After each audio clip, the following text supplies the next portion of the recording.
The beer can chicken video I made last year ruffled some feathers, where I had declared that it's better to cook the chicken without the can of beer inside. So I decided to test this by doing a side-by-side comparison, weighing the chickens before and after cooking to see which retained the most moisture, and of course to see which one tasted better. The weight of these chickens was almost identical prior to cooking, with the beer can one being nearly 2 ounces lighter. I poured out half the beer as many people suggested, and the beer was room temperature.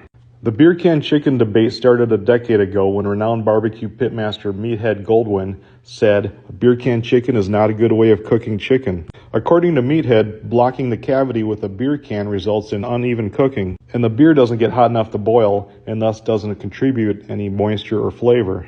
And that's the theory I went with on my first video. As you can see, the chicken without the beer can was done a lot sooner. The thing that didn't sit right with me was that I cook chicken breast differently than dark meat. Breast is a lot more prone to drying out, and the temperature is critical. When I'm cooking thighs, wings, drumsticks, I'll cook them longer and to a higher temperature, allowing the fat to render down and the skin to crisp up. And that results in fall off the bone tenderness. Your wings and drumsticks might be done at 165, but the skin is rubbery and the meat is tougher to eat. And the beer can chicken fell over. That's going to mess with the confidence of my results. Well, I'm rolling with it anyway. We'll see what this one weighs. And the beer can chicken lost 3 more ounces of weight than the non-beer can chicken. And we'll throw the thermometer in the beer just to see where that's at.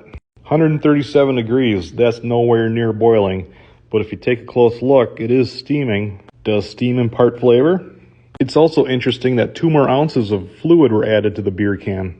It's like a brothy beer. I'm gonna have to try that next time I have a cold. So I'm attempting to do a pull test while holding the camera. No one's helping me out today. There was a decent amount of resistance, but I was able to get it apart. Took a taste test and it was juicy, but it was more gristly than I like it. So time to give the leg of the beer can chicken a try. And this one was easier to pull apart one-handed. You can see how the bone just kind of comes right out. And doing a taste test, the flavor is just like the other one, but it's way more tender. So now it's time to check out the white meat. I'm happy with the breast on the non-beer can chicken. It's juicy enough. The flavor's nice, nothing to complain about. Digging into the beer can chicken breast, the breast on this one is clearly juicier than the non-beer can chicken. At this point, I gotta say I like the beer can chicken better. The breast is a lot juicier. The fat on the dark meat is rendered down so it's not gristly, and it's nice and tender. The skin is crispier. I love doing side-by-sides and proving myself wrong, because you can't learn what you think that you already know. And I'm back to beer can chicken.